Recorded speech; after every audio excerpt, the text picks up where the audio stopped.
Hello, everyone. I'm Nick Desai, and welcome to the first July episode of Nick's Notes.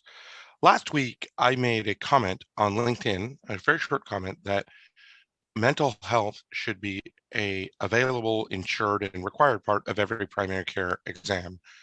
In America, every time you go for an annual checkup, your mental health should be checked upon. And it got more positive comments than almost anything I've ever said on LinkedIn, which either means I'm an idiot and don't say that many interesting things, or that a lot of people, there's a lot of talk about mental health. And the only two things I know about mental health to be true are three things I will say. First is it works, and it's worked for me. And I have no problem saying that I have sought help for mental health issues in my life, right? As just as I would if I broke my toe or got an ear infection, which I did. I took antibiotics for an ear infection, and I saw a mental health professional for my mental health issues. The second thing is that it it is primary care. That's our fundamental belief. Renee, whenever I say our, I'm including my wife, Dr. Renee Dua. As most of you know, she and I started Heal, that mental health is primary care, and primary care is mental health. You cannot positively affect someone's health outcomes without affecting, improving, treating, and their related mental health issues. Telling somebody they have cancer is not just about chemotherapy, it's about making sure they stay motivated to get the chemotherapy because it's a devastating diagnosis. And the third thing, and I'll make a humorous comment, is that Mercury is in retrograde, and no, it does not affect your mental health, nor does it affect your astrological or anything like that. And I actually had someone ask me that question the other day, right? Um, and I'm very pleased and very excited to have Sarah Makin on with us from Makin Wellness.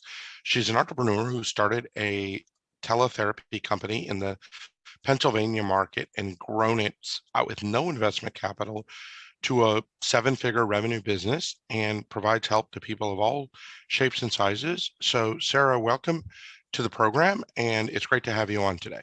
Thanks so much, Nick, for having me on. I'm incredibly excited to connect with you and to be on the Slice of Healthcare podcast. So, my first question for you, Sarah, is how do we make mental health? Surely, I know you already agree that mental health should be universally available. How do we do that in America? Is the issue the shortage of providers? Is the issue the insurance coverage? Is the issue the social stigma? How do we make it universally available? That's a really great question, Nick. And every factor that you addressed is affected by that. There is a provider shortage. There is a lack of insurance coverage. And with some payers at this point, there's a question of whether they're going to continue covering for online mental health services. And there's also still a stigma. There has been a lot more education and information shared since COVID about breaking the stigma and eliminating the stigma behind mental health care. And there's been more efforts to educate the public about mental health care and that there's nothing wrong with seeking help. So all of those things would need to be addressed, and in order to be able to provide more services. Now, when you talk about the stigma, right? You're of Iranian descent. I'm of Indian Mhm. descent, right? But we're all of some descent, right? In America, sometimes it's like, oh, these are African Americans and Hispanics and gays and lesbians and Iranians and Indians and Koreans and whatever, and then there's just white people, right? But there's also something. They grew up in the Midwest, they grew up in the South, their family was educated, their family didn't have money. What is the stigma, right? I will say, in my own family, the people in my parents' generation think a psychologist somehow some kind of witch that's going to control your mind. What is the stigma, and what is the best path to overcoming that? And a is that a socioeconomically dependent thing, and is it a ethnically dependent factor? That's a really great question, Nick.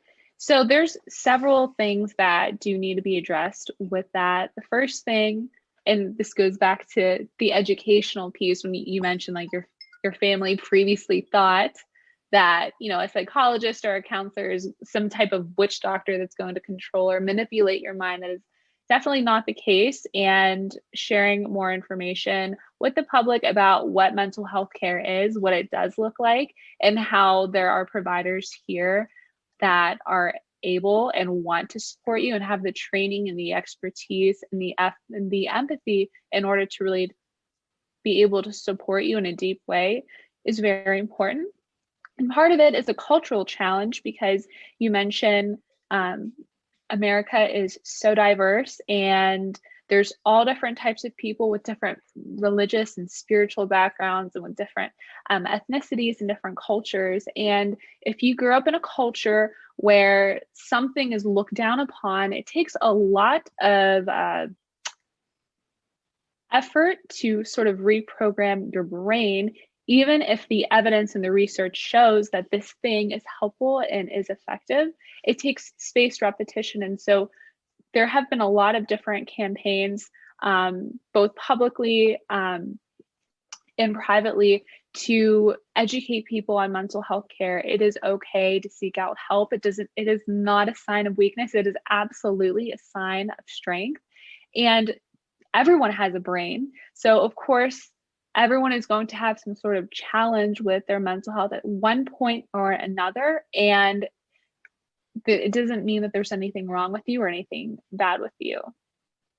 Yeah, and it's an interesting thing that you mentioned because we were just vacationing over the 4th of July holiday with our kids in a beach town in Northern California, and our nanny was with us, thank God, because we have 3 monkeys, and she's vaccinated. She's an elderly Hispanic lady, and she was just saying that we were driving through the farmland of California, and there's obviously mostly Hispanic people who are picking the lettuce or whatever, and she was saying it's too bad that most Hispanic people are afraid of vaccines. They won't get them, right?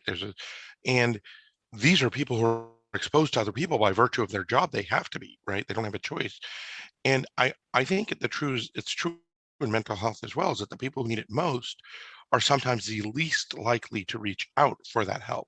So if you were talking to a lower income or socioeconomic disadvantaged or ethnic minority or whatever the case may be type of person, um, that did have hesitation, what would you say?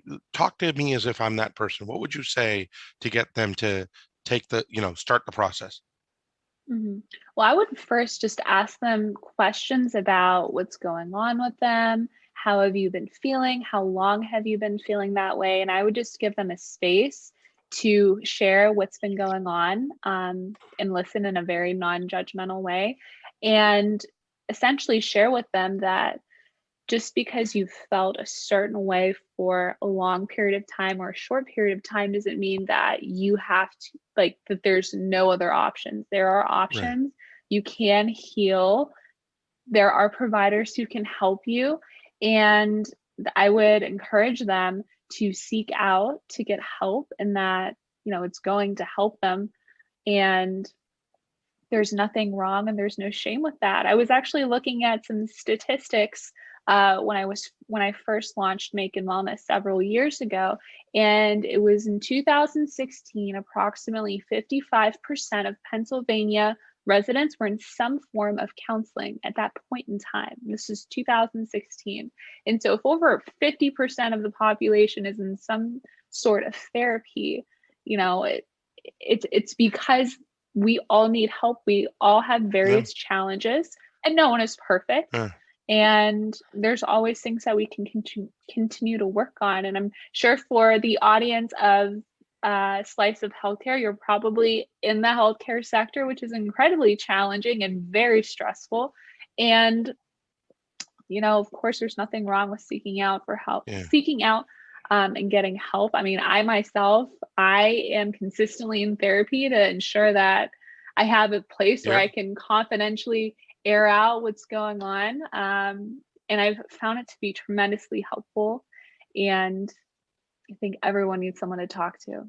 Now, I want to ask you 2 quick final questions because we do try to keep these podcasts short. The first is, right, one of the things that convinced me was a doctor saying, as a psychiatrist, who said to me, Nick, if you broke your leg, would you leave it alone or would you get it fixed? Right? Your brain is the thing you're going to use every single minute, every single second of your existence. It's going to break at some point. Fix it. Right? When you talk about telepsychology, teletherapy, right? Which is how you communicate with so many of your patients, maybe even all of them now, I don't know, but can it be as effective as an in-person, what people imagine from watching Frasier? I'm on the couch and I'm talking about my dreams. Can it be as effective as that? That's a great question, Nick. And it really depends upon the patient. The number one predictor of outcomes within psychology and within the counseling world is the therapeutic alliance between the patient and the provider. So, part of the therapeutic alliance is comfortability and the modality that you're seeing the patient. So, if there's a patient who is just inherently extremely uncomfortable consistently with online therapy and they have tried for months at a time, it's just not working, someone who's reluctant or resistant or even like paranoid of being seen virtually would more benefit from being seen in person. But what we've noticed is that is an incredibly slim percentage of the population, and that as long as the patient is comfortable with meeting with a therapist remotely, that the outcomes are about the same or even higher. The other thing too, from a provider standpoint, is we really love being able to meet with patients remotely, because you get to get a better understanding of their environment and what's going on. And many times when people are more comfortable in their own environment, they're more likely to be open and they're more likely to adhere to the treatment frequency, because it's easier to open up your laptop or get your cell phone out and meet with your provider instead of actually driving down to an office and parking and then Yep. doing all these extra things. It increases access to care, which is very important. A quick side comment: as a hobby jewelry designer, whoever designed or picked out your engagement ring did a really nice job. Um, so Thank you. off topic, but Nick's weird brain and the way it works. Talk about needing help. Here's me. Yeah, there it is. There's a ring. So There it is. my last question, and then I want you to, and I would never allow this, to give a shameless plug. My last question is, before the shameless plug, is how should a therapist like you work with a primary care doctor? How do we make that relationship better? Obviously, they should work together. How? How do we make that happen? Absolutely. That is a great question. And it really boils down to setting the company up in a way where it's easy to share medical information and to ensure that there is a process in place for the free flow of communication between the providers. So, if you are looking to partner with a PCP, you would first need the patient to sign a release of information and to get the patient's consent for whatever specific period of time, and to get the patient to do that with the PCP's end. And then what the providers can do is fax notes or electronically in a HIPAA compliant way, release note information back and forth. So then that way the PCP and the provider are on the same page. If there are med changes, if there is an increase in symptoms or an increase in whatever sort of challenge, that way it's substantially better for providers to partner and to work together in order to support the patient. And so having a team and the appropriate processes and the appropriate HIPAA compliant technology is incredibly important. And I believe collaboration and coordination of care in the healthcare sector is super, super Critical. important. Critical. And yeah, we So need in to the interest ensure of that. time, I'm going to jump in. Sorry to interrupt, but I want you to give I'm a 20-second or less shameless plug to Makin Wellness and how people can find you, which we will also put in the links below. But we want people to find you and get, if you want Sarah or her team as your therapist, Sarah's going to tell you how to do that. Yeah, absolutely. If you are ready to make a change and you want to improve your mental health, improve your addictions, or improve your relationships, give our team a call at 833-274-HEAL. It's 833-274-HEAL, and our team can match you with a highly rated online therapist who is committed to helping you to heal and become happy again. You can also check us out at makinwellness.com or follow us anywhere online at Makin Wellness. Thank you, Sarah. And I really enjoyed this episode. Let's all be sure to remember to take care of ourselves. And the single most powerful thing we can do in a COVID safe way to take care of those loved ones around us is to say to someone you love them and to give them a hug.